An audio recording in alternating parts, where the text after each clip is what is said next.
So hello friends, welcome to learn services. This is Ram Soni. UPSC ने CSE 2023 के result जारी कर दिए हैं और साथ में उसके कट ऑफ भी जारी कर दिए हैं। आप इसमें देख सकते हैं, यहाँ पर उन्होंने कट ऑफ जारी किया है। अब देखिए, यहाँ पर इस बार का जो कट ऑफ है हिस्टोरिकल तरीके से सबसे नीचे गया है। आज तक इतना कम कट ऑफ कभी नहीं गया। आप देखोगे यहाँ पे जनरल कैटेगरी का जो कट ऑफ है वो है 75.41 मार्क्स आउट ऑफ 200। 200 में 75.41 नंबर कट ऑफ गया है। आप सोचिए कितना कम कट ऑफ गया है। इकोनॉमिकली वीकर सेक्शन हो, ओबीसी हो, एससी हो, एसटी हो, हर किसी कट ऑफ जो है काफ़ी कम गया है। लास्ट ईयर की तुलना में यदि आप करो तो जनरल कट ऑफ गया है 88.22 और बाकी कैटेगरीज का भी कट ऑफ जो है रिस्पेक्टिव तरीके से नीचे गया है। लेकिन इस बार का जो कट ऑफ है कंप्लीट सरप्राइज है। हालांकि बहुत सारे कोचिंग इंस्टीट्यूशंस ने जो कट ऑफ प्रोडिक्ट किया था वो कहा था कि 80 से 85 के बीच में होना चाहिए, 80 से 82 के बीच में होना चाहिए, but this is completely big surprise. हालांकि अभी तो प्रॉपर तरीके से आंसर की आएगी, उसमें पता चलेगा कि चूंकि कोचिंग अलग अलग कोचिंग के जो आंसर कीज है उसमें वेरिएशन आता है यूपीएससी के आंसर की के साथ में। लेकिन यहाँ पर आप देखें कट ऑफ बहुत कम गया है। और साथ में यदि आप मेंस की बात करो तो मेंस की कट ऑफ में बहुत वेरिएशन नहीं है। लास्ट ईयर कट ऑफ देखो 748 है, इस बार का 741 गया है। बाकी कैटेगरीज का भी सो एंड सो है, तो बहुत ज़्यादा वेरिएशन नहीं है। लेकिन प्रीलिम्स से कट ऑफ में एक ड्रास्टिक चेंज गया है। अब इसकी डिस्कशन किया जा रहा है कि भाई क्या वजह है। तो इसकी दो वजह हम यहाँ एज ऑफ नो डिस्कस कर सकते हैं। पहला देखो ये कि आज से कई साल पहले जब हम लोग सीसैट का पेपर दिया करते थे उसमें ये था कि चलो ठीक है, एग्जामिनेशन हॉल में बैठ गए, यदि आप इंजीनियरिंग या साइंस बैकग्राउंड के हैं तो वहीं पे जाके आप सॉल्व कर देते थे। क्वालिफाइंग नेचर का था, 33% स्कोर करना था तो बड़े आराम से हो जाता था।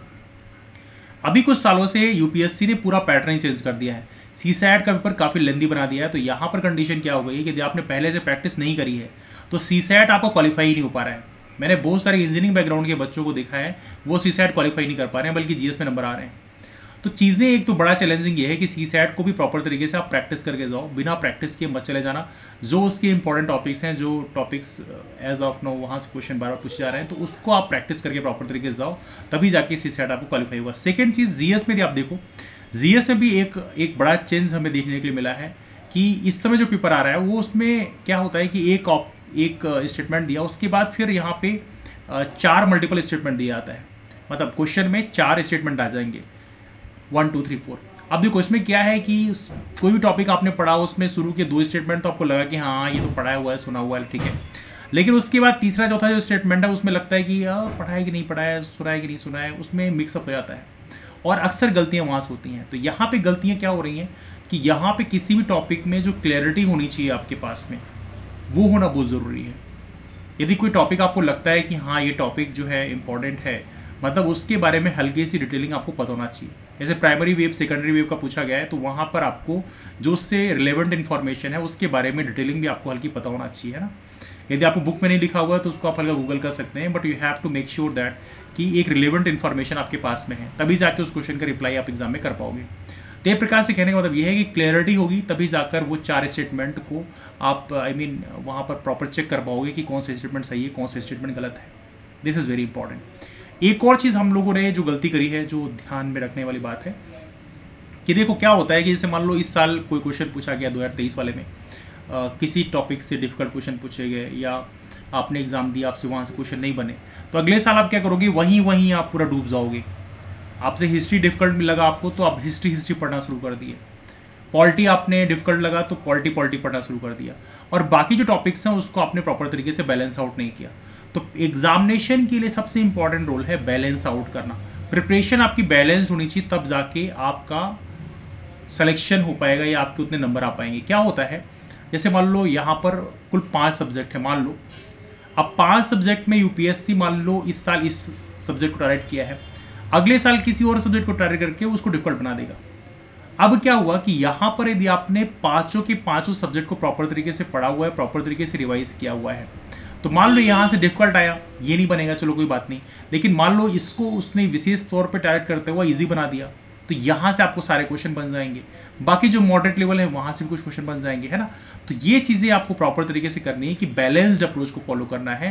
तो वहां पर जो बहुत डिफिकल्ट क्वेश्चन पूछे जाएंगे वो तो चलो ठीक है, वो किसी से नहीं बनेंगे, लेकिन इजी और मॉडरेट लेवल के जो क्वेश्चन है वहां पर आप अपना स्ट्राइक कर जाओगे, है ना। तो ये बैलेंस्ड अप्रोच थोड़ी फॉलो करिए तो वो आपको हेल्प कर सकता है। चौथी चीज मैं आप लोगों को और भी लास्ट में बोलना चाहूंगा, सो सबसे इंपॉर्टेंट है, एज आप नो हमारे बहुत सारे फ्रेंड्स मॉक्स देते हैं, दुनिया भर के अलग अलग कोचिंग के मॉक हैं और सभी अपनी ऑल इंडिया रैंकिंग देते हैं, दैट्स फाइन। लेकिन यहाँ पे एक गलती हम लोग जो करते हैं, जो देखने वाली बात है, देखो यूपीएससी का अपना एक अलग माइंडसेट होता है। यूपीएससी जब पेपर बनाता है उसका अपना एक अलग माइंडसेट होता है और वो लगभग हर साल वो रिफ्लेक्ट होता है। लेकिन जब किसी कोचिंग के मॉक को आप ज्वाइन करते हो तो क्या करते हो आप, उस कोच यूपीएससी की तैयारी करने की बजाय उस कोचिंग के मॉक की आप तैयारी करने लग जाते हो। फिर आप सोचते हो हाँ ये मॉक में कहाँ से क्वेश्चन आया होगा, इन्होंने किस माइंडसेट से क्वेश्चन बनाया होगा।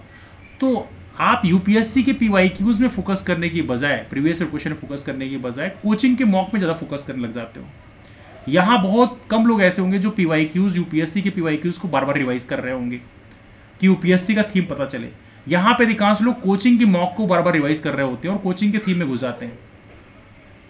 तो कहने का मतलब मेरा यह है कि यूपीएससी के प्रीवियस क्वेश्चन को बार बार आप देखो, उससे मेन फोकस होना चाहिए। कोचिंग का भी मॉक देना है तो वो एक एज ए रिवीजन फॉर्म में या प्रैक्टिस फॉर्म में आप उसको दो, लेकिन यूपीएससी के पीवाईक्यूज को बार बार करो, जिससे आपको यूपीएससी के थीम पता चल पाए कि किस तरह से यूपीएससी क्वेश्चन डिजाइन करता है, आखिर उसका माइंडसेट कैसे होता है। That's very important. तो आपको यूपीएससी के जोन में रहना है, कोचिंग के मॉक के जोन में नहीं चले जाना है। दिस इज वेरी इंपॉर्टेंट, ये मैं आपको सजेस्ट करना चाहूँगा। एनीवे, यदि आपके कोई ओपिनियन है या आपके डाउट्स हैं तो आप नीचे कमेंट पूछ सकते हैं। चलिए मुलाकात करते हैं आपको उस पर। यूपीएससी 2024 के लिए आप सभी लोगों को ऑल द बेस्ट। बढ़िया तरीके से पेपर दीजिए, कूल होकर पेपर दीजिए, प्रॉपर प्रैक्टिस करके दीजिए, और सबसे इंपॉर्टेंट है सीसैट को भी प्रॉपर तरीके से देख कर दीजिएगा, बिकॉज सीसैट में भी गलतियाँ हो रही हैं। That's all for now. मुलाकात करते हैं फिर। Bye bye, take care.